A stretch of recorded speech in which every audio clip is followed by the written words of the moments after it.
Update: Cop shot in St. Catherine released from hospital, colleague in stable condition. One of the two policemen shot during a confrontation with gunmen in West Prospect, St. Catherine on Saturday has been released from hospital and is home recuperating. His colleague remains hospitalized in serious but stable condition. The Police High Command of the Jamaica Constabulary Force has commended the policemen arising from the incident, charging that their courage and dedication reflect the high standards of the force. The Jamaica Constabulary Force extends heartfelt wishes for their swift and complete recovery. Our thoughts and prayers are with them and their families during this challenging time. The cops were a part of a police military team that went into the area to search for wanted men. Dolan Devil Davis, one of the parish's most wanted criminals, and Tavani Benjamin were killed in the firefight. The police reported that 3 firearms, including 2 pistols, were recovered.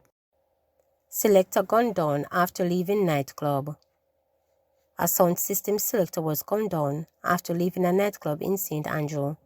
He has been identified as 33-year-old Gavin Wilcock, otherwise Colmafield, of a St. Andrew address. He is reportedly linked to popular sound system X Factor Sound. The police report that Wilcock had concluded selecting duties at the 420 nightclub and left the venue with his girlfriend in his car. It is reported that while at a stoplight on Constant Spring Road in the vicinity of the entrance of Manor City Plaza, he was pounced upon by unknown assailants who opened gunfire, hitting him in the neck and upper body. He was assisted to hospital by the police, where he was pronounced dead. The police say 3 spent shell casings were removed from the scene. No motive has been established for the murder. Man who allegedly attacked police with machete shot. A 22-year-old farmer from St. Anne who allegedly attacked a policeman with a machete was shot. It is reported that about 7:30, a police team went to Nip Street in Wat Town in response to reports about a man who had allegedly issued a threat. The team warned the man not to carry out the alleged threat. It is reported that the man allegedly became aggressive and confronted the police with a machete and was shot. The injured man was assisted to seek medical attention. The Brownstone Criminal Investigations Branch is investigating the incident. The matter is also being probed by the Independent Commission of Investigations. Still in darkness. For 79-year-old Miss Nemard, it has been more than 2 weeks without electricity, and the damage effects of Hurricane Beryl to her private utility wires and pole in Nemard Town, South St. Elizabeth, as well as her crops, have made it even more difficult for her to return to normalcy. She explained that unlike most Jamaicans, the Jamaica Public Service JPS is not responsible for restoration of fallen utility poles or wires in her area of the community. Instead, she said it is the residents who have to bear the cost. "We're down in the lane here, so we not get back light yet, but those people going right down by the current," she said, pointing to a group of houses behind her. "We have to pay to put in because it's private. JPS no business with the lines down here. My meter is on the concrete post up at the main road, and it's our responsibility. If nothing happened to the pole, them to fix them," she told reporters. However, she said finding an electrician to reconnect the wires and help her to put up the light post is a difficult task. "Me dig out the hole for the post and one electrician to come put it back in. He was supposed to come back last week Wednesday evening to look at it, but because of the rain, he didn't," she said, adding that weather conditions after the passage of Beryl delay restoration efforts. But even if she is able to get an electrician, she said she is not sure if she'll be able to afford the cost to string back the wires. "Me no know how much them a go charge we, because we hear so one electrician a charge $40,000, but me can't pay that.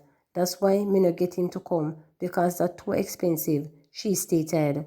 The 79-year-old told reporters that together with her brother and son, they farm lettuce and other crops for a living, but in their front yard, heads of lettuce plants were showing signs of wilting, with others struggling to survive. She said she was devastated when she woke up the morning after the storm to see what happened to her crops, and now she is not sure how she will recover and get the money to pay for her electricity to get reconnected and bounce back from the storm. To make matters worse, Nemard said that a section of her roof blew off during the hurricane, which she recently had to fix. During this storm, I wasn't worried about the crop as much as I was worried about the house top because I heard the thing starting to lift, she stated. I went down on my knees when I heard it started lifting. A part of it only lift, and the water came into the front room, wet up the bed, she shared.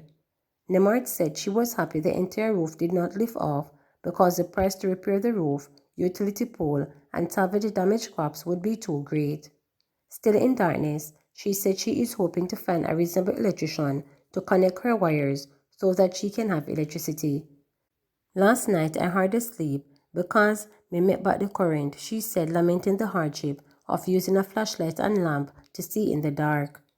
The 79-year-old said she was also forced to either give up or throw away the frozen meat and food in her fridge, and now she has to take a 10 to 15 minutes walk when she wanted to cook. If me go get the meat, I carry it down to one shop down there so beg them to keep it cause them have generator. So me ask them to put it down for me till me ready for it. But it takes some time for me go down there and for use it, she explained. Government looking to scale up new social housing program. The government plans to steadily scale up the new social housing program to expeditiously address issues regarding home acquisitions by Jamaicans' most vulnerable citizens. Prime Minister Andrew Holness made the announcement while speaking during the handing over of 4 houses who are beneficiaries in St. Elizabeth on Friday. He indicated that the program has evolved from delivering 1 or 2 houses monthly to now conducting multiple handovers weekly. Holness said this expansion is set to continue with the government committed to increasing the pace of development and delivery while enabling sustainability and maintaining rigorous oversight to prevent positive misconduct. The initiative is a rigorous supervised program because we want to ensure that every dollar that has been allocated for the beneficiary is received by the beneficiary, he emphasized. We have put in place the rules and systems, we have trained the people, we have developed the methodology, and we have identified funding, Holness added. To date, NSHAP has provided 242 housing units to beneficiaries, positively impacting the lives of more than 890 individuals. The latest recipients were among the 5 families who received keys to their homes on Friday. In St. Elizabeth, Yannick Duhaney of Donegal District received a 3-bedroom unit, Nicole Lennon of Bagdale Mountain a 2-bedroom house, Sheldon McLean of Hartfield District a 3-bedroom home, and Jane Edwards of Dalton District in Warminster received a 2-bedroom unit. In Manchester, Denise Poyle of Newfield was presented with a 3-bedroom unit. This is not just an investment in you and your family. This is not just an investment in you and your family, but this is going to break intergenerational poverty. This is an asset that your child can inherit. So these children now will also have the opportunity to do well in school, and with your continued support and their improved performance in education, the future is much brighter, Holness stated. The recipients expressed sincere gratitude for the program and provisions facilitated. Duhaney, a farmer and mother of 2, thanked the Prime Minister, her Member of Parliament, and the Jamaican people for the opportunity. She encouraged others in similar situations to reach out to their MPs, noting that the program is accessible to those in need. McLean and his family echoed these sentiments, pointing out that the NSHP will transform their lives for better. I want to say a special thank you to each and everyone who made this possible. I am overwhelmed and very thankful, he stated. Anne Lennon, who recounted having to share living space with her mother, sister, and 2 sons in a dilapidated structure, expressed her nervous excitement and happiness on receiving their own home. Remember to subscribe, like, share, and click the notification bell for daily updates.